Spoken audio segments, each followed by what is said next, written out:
Hi, I'm Sean, the Modern Yeoman, and one of the primary reasons that Holly and I started homesteading not that long ago was to lead a more intentional life, a simpler life, a quiet life away from the bustle and ruckus of the city. No more traffic jams or cubicles, no more tiny apartments or cramped subway cars. To invoke a common cliche, we wanted to escape the rat race.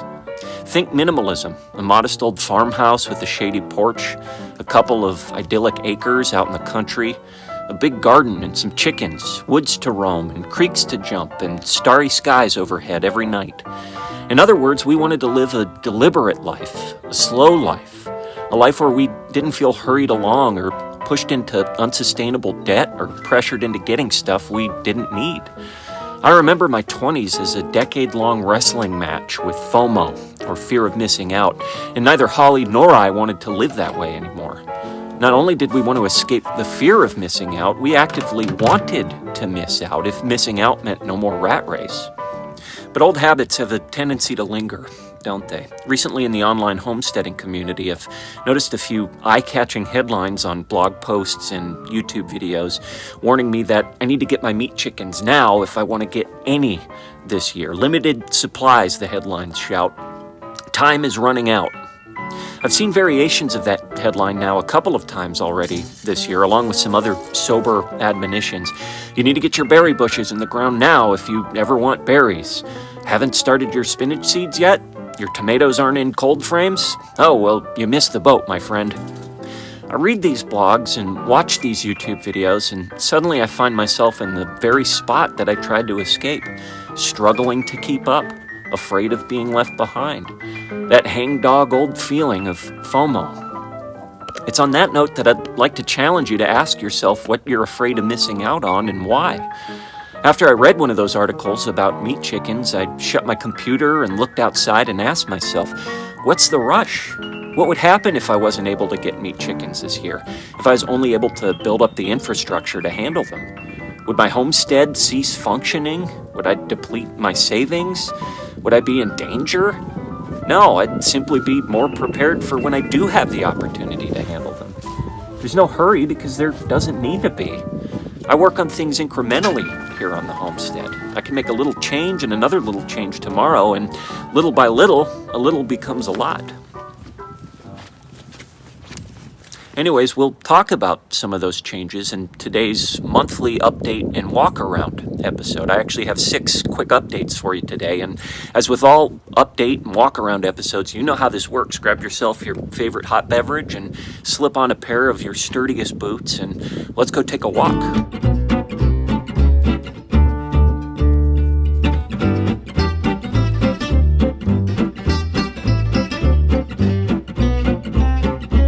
Speaking of meat chickens, that actually leads me to my first update. Regardless of whether or not I'll actually be able to source meat chickens this year, I'd still like to get the infrastructure to support them ready, especially where they'll end up living out on the pasture, the chicken tractor. Now, as you probably know, I have a lot of wood up in my hayloft, a lot of salvage that I've set aside up there. Unfortunately, most of it is irregular, and it's hard to tell if I'll have all the lumber I need to build a full, complete chicken tractor. I definitely don't want to just buy all new lumber, but what I'm thinking I should start doing is just trying to source as much wood as I can, and if I need to buy new lumber here and there in order to finish that project, I'll do so. But in the meantime, the next few weeks, I'd like to source as much wood as I can out of this hayloft to use for that meat chicken tractor.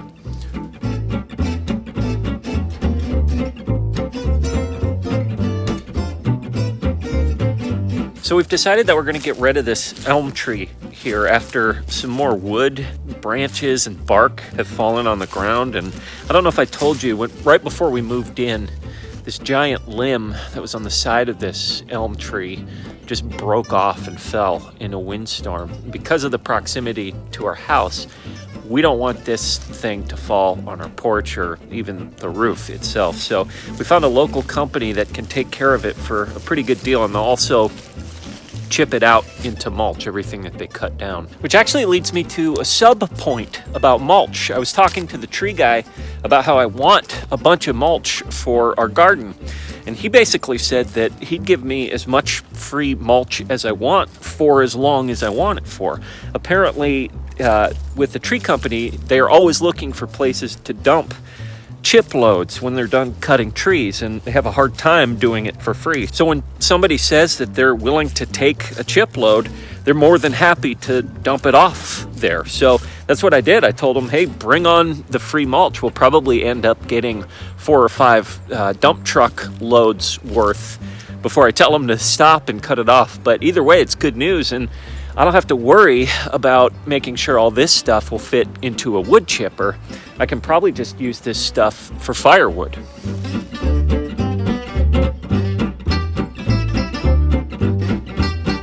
So recently I bought a brush cutter attachment for my weed whipper, and boy, what a great investment that was. I actually used it in the opening part of today's video, and as you saw there, I was able to clear out an entire space of brush and brambles with relative ease. It only took me 20 minutes or so to actually complete that and get a whole new lane in my woods. I'm really excited about this because it opens up a whole realm of possibilities back here in the forest where there's just so much undergrowth and brush, and I can start regaining land, regaining pasture. Now, I don't want to cut down everything, of course, but I do want to start trimming back a lot of this overgrown undergrowth and start getting some pasture back.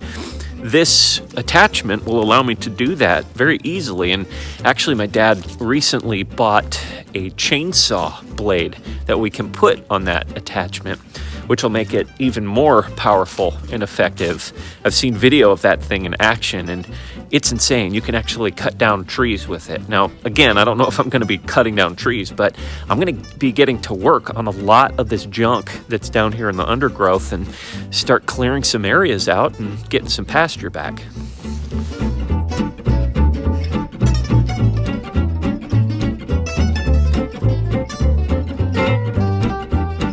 So it's been about 2 weeks now, maybe 3, since I put this silage tarp down here over the garden area, and there's part of me that doesn't even want to pick it up and check on it, as if that would spoil the surprise or, I don't know, maybe ruin it, slow any progress that it's made. I'm just being superstitious, really, but honestly, I think it's working under there. From my research, it sounds like it takes a little bit longer for the grass and weeds underneath the silage tarp to die in the winter, just because it's not getting as much heat as it would in the warmer months. But either way, from what I've read, they say a month to 2 months. So I'm just going to stretch this thing out and use it, keep it covered for the entire 2 months. In the meantime, I think I mentioned it in a previous video, I've finished building all of the raised beds that I'm going to build. There's a total of 13, including this large potato bed that I've been making. We're pretty excited. The garden is something that keeps me awake at night. I'm really excited thinking about all the things that I'm going to put in here. Obviously, we don't have seeds that we're going to start, so we're just going to hope that we can find a good place to get starts. We'll get what we can. I'm not going to stress out too much about it, but regardless, we'll have this garden here for generations, and that's why we're very, very excited about it. I'm pumped.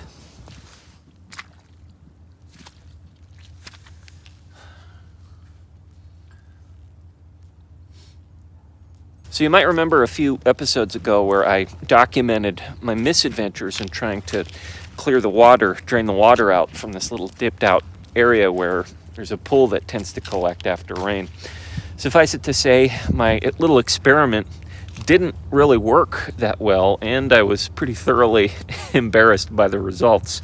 Either way, people left very helpful comments in that video, and they were kind of brought us down to two options for this area. The first one is to actually just get some dirt to fill in this area, complete the slope, as it were, which would definitely help with the drainage issues. And the second option is to just embrace the water and build an actual pond here. After getting a landscape guy out here, he took one look at this area and was like, oh yeah, somebody dug out a hill here. And I told him about the above ground pool that used to be here, and he kind of confirmed our suspicions that having that pool there compacted the soil and leads to all these drainage issues. So what it comes down to is he said that he could fill in the hill here with dirt, with soil, for a couple $100 and complete this hill, and that should mitigate our drainage issue there. So after talking it over with Holly, I think what we've decided that we're going to do is just fill this hill in back to where it used to be before that pool was in there, and actually have a drainage area and maybe plant some berry bushes or something on this hill.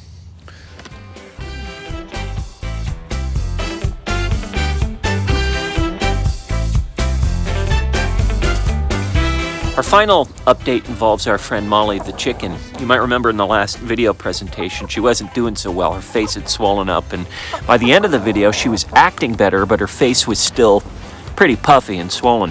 Well, I'm happy to report that as of today, as of yesterday actually, Molly's swelling has gone almost completely down. She looks back to normal, essentially.